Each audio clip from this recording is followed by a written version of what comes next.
C'est vraiment un gros tas de merde.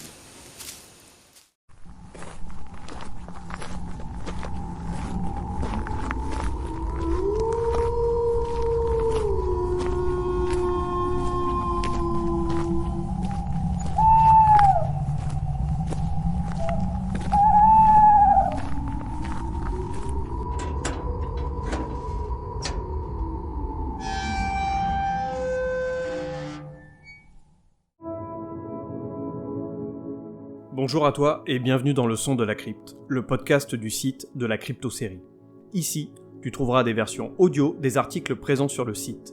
Il s'adresse aux détracteurs de l'écrit et à tous les fans de séries télévisées dont la production est terminée ou pas tout à fait. Aujourd'hui, nous allons débuter un nouvel abécédaire, l'abécédaire des séries de merde. Je te propose donc de partir à la découverte de quelques séries qui auraient mieux fait de s'arrêter plus tôt.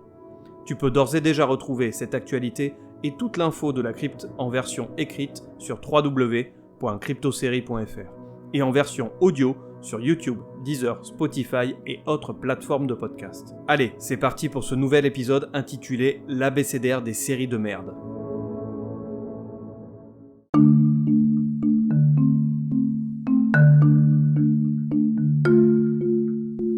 Dans la vie, il y a des séries de merde et il y a les autres. Le monde des séries télévisées est assez complexe. Il sait nous offrir des programmes de grande qualité auxquels nous vouons véritablement un culte. Il sait aussi nous décevoir après nous avoir tant fait rêver. Et parfois, il se fout assurément de notre gueule en nous proposant de voir des séries écrites à l'excrément ou interprétées tout simplement par des comédiens bouseux. Avec une infime chance, les deux critères à base de fiente peuvent être réunis. Bienvenue dans l'abécédaire des séries de merde.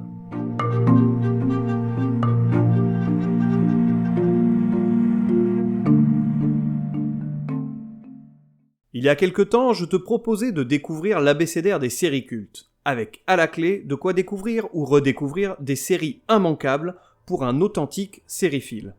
J'expliquais alors que le terme de série culte implique nécessairement une notion de subjectivité. Qui suis-je pour dire qu'une série est culte ou non ? Je ne suis personne. Je ne suis personne. Crains le prêtre. Crains le prêtre. Mais... Elle l'est pour moi, certes, mais pas obligatoirement pour toi et le Kevin du coin. Oui, on a tous un Kevin du coin dans notre entourage. Eh oui, Kevin, c'est pareil. Il est lent, il est mou. Le procédé est identique pour les séries dites séries de merde, et c'est encore une fois subjectif de dire ça. Pourquoi cette série est une merde ? Alors il peut y avoir plusieurs raisons. Parce que je trouve nulle cette série, parce qu'elle ne me parle pas, parce que je trouve les acteurs mauvais et je m'ennuie profondément à chaque visionnage. Ok, les arguments sont là. Cependant, ton collègue de bureau prend peut-être lui du plaisir à regarder ce show. Pourquoi ? Tout simplement parce que tu n'as pas les mêmes goûts que lui. Et ça, c'est la base de la vie qui est faite de rencontres, d'échanges et d'une liberté propre à chacun. Bravo, merveilleux, quelle éloquence! Et oui, nous sommes libres d'aimer ce que l'on veut.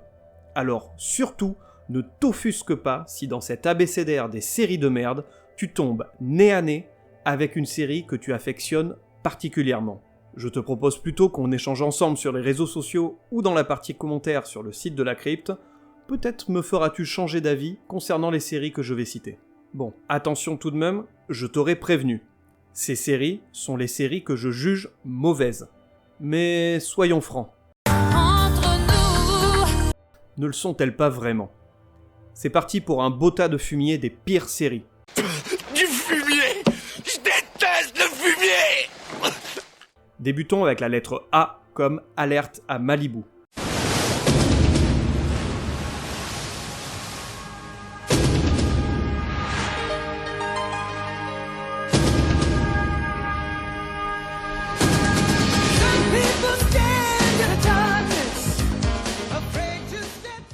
Dans la première lettre de l'alphabet, on attaque avec du lourd. Non, je ne parle pas de la paire de nénés de Pamela Anderson. Si tous les hommes avaient ces seins rebondis, ce sillon mammaire impeccablement dessiné, ces tétons qui pointent à la moindre émotion, à la moindre brise, ces tétons que l'on a envie de mordiller, ces mamelons roses de vie, gorgés d'envie. Pas d'objectivation sexuelle ici. Mais pourtant, Soyons un petit peu honnêtes. S'il y a bien une série qui met en avant le culte du corps, c'est bien Alerte à Malibu. Plus d'une décennie après l'arrêt de celle-ci, si on essaye de se souvenir de cette série, qu'en retient-on ? Rien du tout, vous m'entendez? Rien du tout! Ok, on se calme. On parle juste de Alerte à Malibu là, ok ? Donc, dans un premier temps, des noms de comédiens et comédiennes. Bien entendu, David Hasselhoff. Un cas à part, pour lequel on reviendra plus loin. Pamela Anderson, Yasmine Bliss, David Charvet, David Shokashi, Jason Momoa, Erika Eleniak, etc. Étaient-ils tous de bons interprètes ? Bien sûr que non, voyons, allons. Je n'attendais pas de réponse, il s'agissait d'une question rhétorique, bien entendu. On se souvient de tout ce joli monde pour sa plastique. Des boobs énormes, sauf Alexandra Paul. Ou Paul Alexandra peut-être ? Décidément, ton mari a un sens de l'humour assez particulier, mais j'aime mieux m'en aller. Ouais, ma blague était peut-être un peu douteuse. Passons, donc, des boobs, des petites fesses qui s'agitent sur la plage, des pectoraux saillants, des muscles affûtés, et le tout dans des petits maillots rouges, la couleur de la sexualité et de la sensualité. Et ne me dis pas que les premières choses dont tu te souviens, c'est l'originalité des scénarii. Que nenni, je n'y crois pas.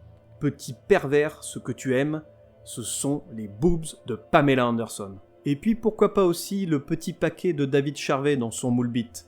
Eh oui, j'ai mes sources, car au lycée, la moitié des filles de ma classe étaient amoureuses de David. Il est beau comme un lion, celui-là. Un derrière comme le sien, je pourrais le regarder toute la journée. N'oublions tout de même pas que ce mec nous a quand même pondu une belle chanson de merde.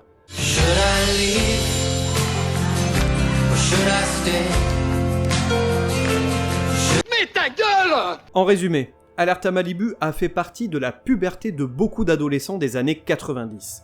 Est-ce un mal ? Pas du tout, car la série a beaucoup joué sur les fantasmes de tout un chacun. Pour ce qui est de l'intérêt intrinsèque de la fiction, disons qu'il est très limité, avec des scénarios qui ne volaient pas bien haut. Heureusement, David Hasselhoff, enfin lui, était là pour remonter le niveau. Ah, bah non, même pas en fait. Ce n'est qu'après que David Hasselhoff est devenu ce personnage culte grâce à ses frasques et une bonne dose d'autodérision. Je te laisse chercher David Hasselhoff sur YouTube en y associant quelques mots-clés. Tu tomberas sur des pépites. Par exemple, tu peux ajouter les mots comme drunk, Bob l'éponge, hooked on a feeling, true survivor, bref, tu devrais pouvoir t'amuser avec ça.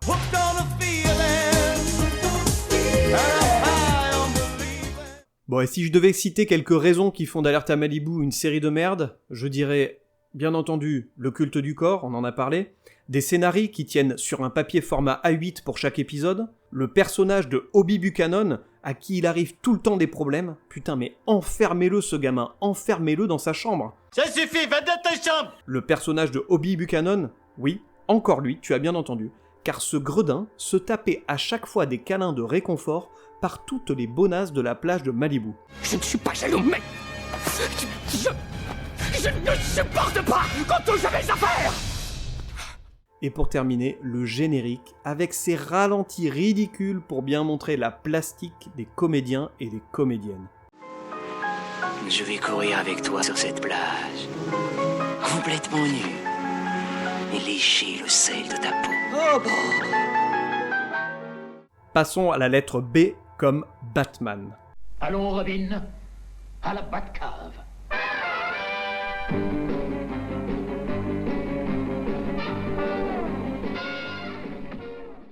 Alors pour cette lettre, je vais passer très vite. N'ayant pas vu la série, il me sera difficile de te donner un avis impartial. Le peu que j'ai pu voir sur internet ne m'a vraiment pas donné envie d'en voir plus. Et pourtant, ça a l'air complètement foufou cette série. Entre les couleurs criardes, les costumes d'un autre temps, les bagarres ridicules, ouais, en fait, rien que cette énumération me fatigue déjà. Je suis vraiment fatigué. Je vais rentrer chez moi maintenant. Pour en savoir plus sur la série, je te laisse plutôt entre les mains du joueur du grenier, qui en parle très bien, et plus particulièrement du long métrage tiré de la série. Sans avoir vu pour autant la série, je peux quand même te donner 3 raisons qui font de Batman une série de merde. Ses costumes et les décors ultra kitsch. Bon, c'est peut-être aussi ce qui fait son charme, mais faut quand même pas pousser. Les bruits lors des combats avec les bulles d'onomatopée, mais what the fuck. Et enfin, son générique en bande dessinée, qui n'a rien à voir avec la série, qui ne l'est pas. Non mais attendez, c'est n'importe quoi! Pour la lettre suivante, le C comme Cœur Caraïbe.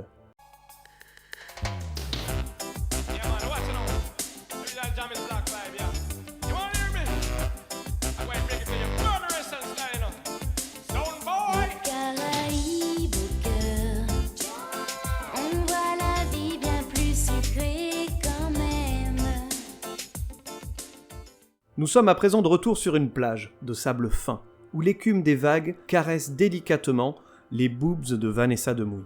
Voilà ce qu'on peut retenir uniquement de Cœur Caraïbe. C'est ce gros pervers! Et cette série, c'était un peu notre alerte à Malibu, à nous les Français. Nous n'avions pas Pamela, mais nous avions Vanessa. Encore Vanessa, je pense à toi, j'ai les dessous mouillés, je dois me réveiller, toilette plus lavabo. Pour la petite histoire, Cœur Caraïbe est un spin-off de la sitcom de M6 Classe Mannequin, une série centrée sur la vie de mannequins à Paris. Et j'imagine très bien la réunion de travail des producteurs lorsqu'ils ont voulu créer la mini-série. Thierry, il nous faut une super idée là. La Demouy, on ne la voit pas assez en maillot de bain dans Classe Mannequin. Et c'est bien dommage. Tu crois ça, Jean-Denis ? Bien sûr, Thierry. Avec Classe Mannequin, on attire toutes les collégiennes moches qui rêveraient d'être Victoire ou Linda. Et tous les ados boutonneux qui s'imaginent un jour au lit avec ces bombes. Tu as raison, Jean-Denis. L'autre jour, je discutais justement avec mon fils de 15 ans. On s'en fout de ton fils, Thierry. Moi, ce que je veux, c'est que tu nous mettes la Demouy en maillot de bain sur une plage. Tu me trouves un scénario de merde, mais qui tient un chouïa à la route, avec des histoires de grands-pères morts, de villas à la plage, de mafia, et tout le tout team, et c'est parti, ok ? Ok, je vois ce que tu veux. Du sable, la Demouy à moitié nue. Fous-la à poil ! Ouais, une scène de nu pour exciter un peu tout le monde. Allez Thierry, je compte sur toi mon grand, chaud ! Voilà un brief impeccable pour produire une mini-série peu intéressante d'un point de vue scénaristique et potentiellement captivante d'un point de vue charnel. Ta peau est douce comme pétale de rose, ma jolie Béatrice. Bon, tu l'auras compris, je ne porte pas vraiment Cœur Caraïbe dans mon cœur. Et voici 3 raisons qui font clairement que cette série est une merde. Son synopsis, qui est très léger pour prétexter d'amener nos jolis mannequins à l'océan.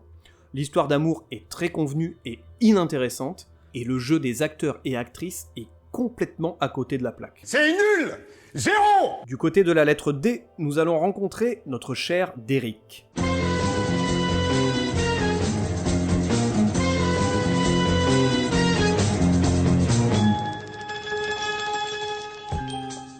Faut-il encore présenter Derrick ? Tout le monde a vu au moins une fois un épisode de cette série policière apathique allemande. Oui, je dis bien tout le monde. Pas besoin d'être retraité pour l'avoir vu. Toi, le chômeur, toi, l'étudiant en fac de sociaux, ou toi en arrêt maladie, ne me mens pas. Vous n'avez qu'à me faire passer au détecteur de mensonges. Pourquoi pas? Ça va pas être possible, chef. Il y a Bestel qui a voulu essayer un truc, il a branché le détecteur sur sa CB, ça a fait... Non, ça va. Je sais que tu t'es déjà retrouvé un après-midi à glander devant ton téléviseur, à zapper de chaîne en chaîne, jusqu'au moment fatidique.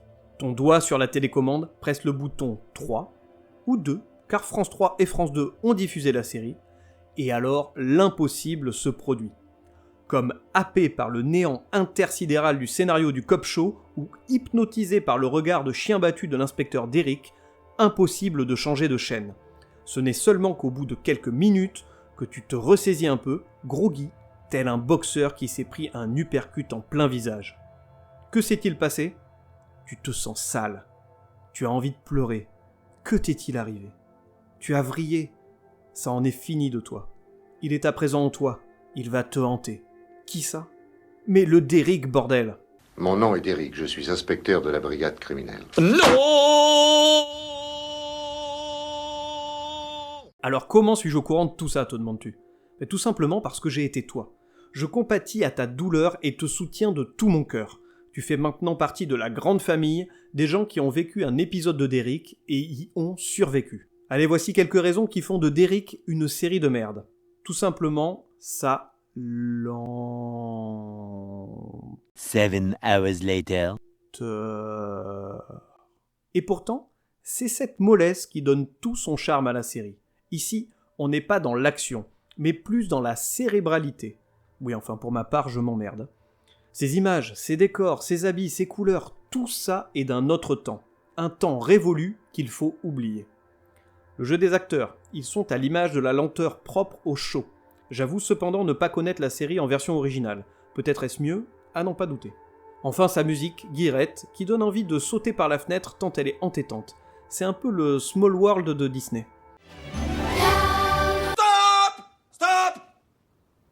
Stop! Pour la lettre E, nous allons aller du côté des experts à Miami.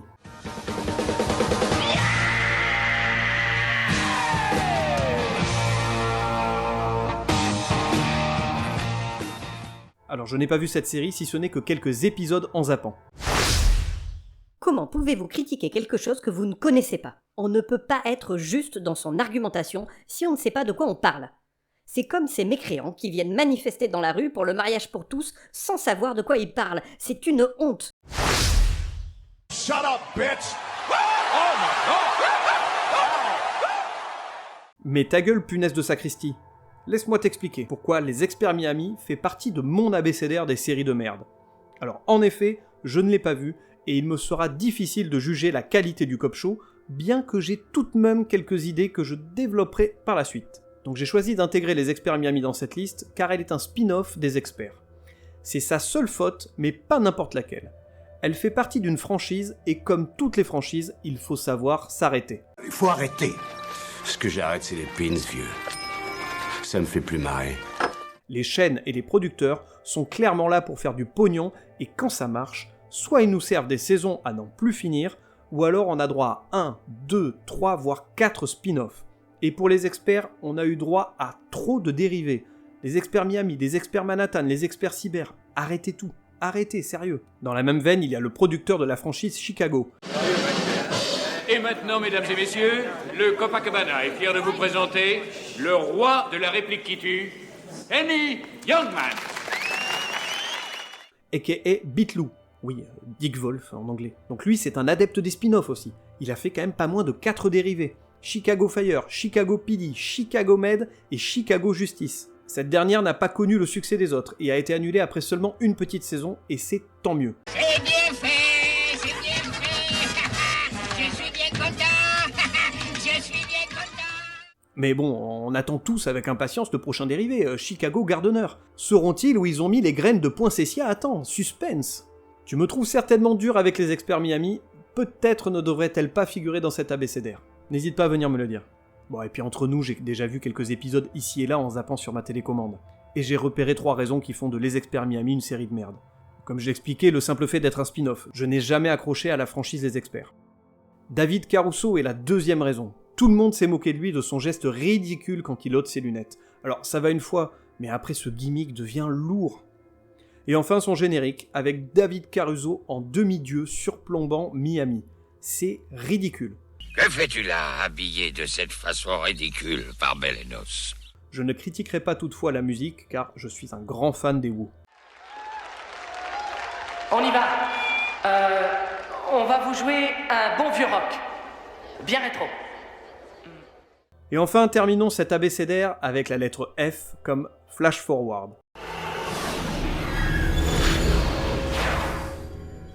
La série, qui typiquement avait du potentiel avec un synopsis intrigant, s'est perdue au fil des épisodes. Ce genre de série, il y en a à la pelletée. On te livre à chaque fois un événement énigmatique qui change la face du monde ou d'un groupe entier d'individus. Il y a du suspense, des questionnements, une réelle envie de comprendre et de savoir ce qui a pu arriver, et là, c'est la déception. Il n'a pas l'air content, pas vrai? Pas l'air content du tout. L'histoire se perd dans des stand-alone épisodes. Tu sais, ces épisodes qui ne suivent pas le fil rouge de l'intrigue. Eh bien ces épisodes, on s'en fout comme de l'an 40, surtout s'ils n'apportent rien à l'histoire ou sont tout simplement écrits avec un balai chiotte. Je m'en fous comme de l'an 40, tu m'entends, je m'en fous. Mais alors je m'en fous, je peux pas te dire à quel point je m'en fous. Je n'en ai vraiment rien à foutre. Flash Forward rentre parfaitement dans tout ce que je viens de décrire. Il y a ce fil conducteur alléchant, qui se retrouve entaché par des flots d'histoires insipides. L'intérêt s'amenuise alors au fil des épisodes. Et pour ma part, la série m'a perdu au bout de quelques épisodes. J'ai néanmoins fini la saison, et j'avoue avoir été soulagé lorsque l'annulation est tombée. Eh ben c'est pas trop tôt.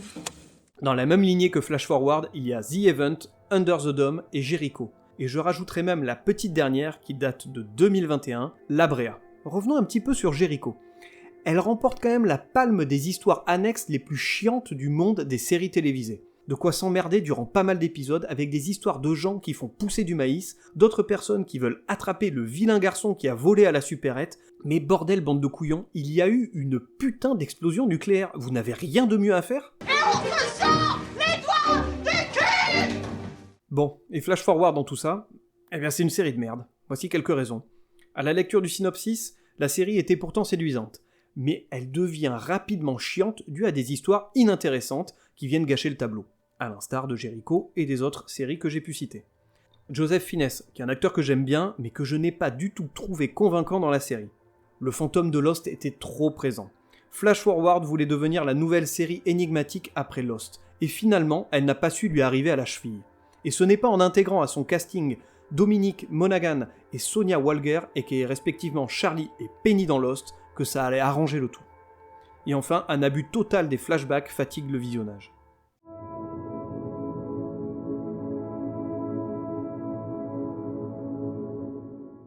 Ce premier volet de l'abécédaire des séries de merde est à présent terminé. J'espère ne pas t'avoir offensé si j'ai cité des séries que tu appréciais. En attendant, n'hésite pas à venir en parler avec moi dans la partie commentaires du site de la Crypto-Série ou sur les réseaux sociaux, principalement Instagram et Facebook. Tu peux retrouver tous les épisodes du Son de la Crypte sur toutes les plateformes de podcast ainsi que sur la chaîne YouTube de la Crypto-Série. Je te donne rendez-vous très rapidement pour la suite de cet abécédaire. D'ici là, ne regarde pas trop de séries de merde, profite de la vie et bisous.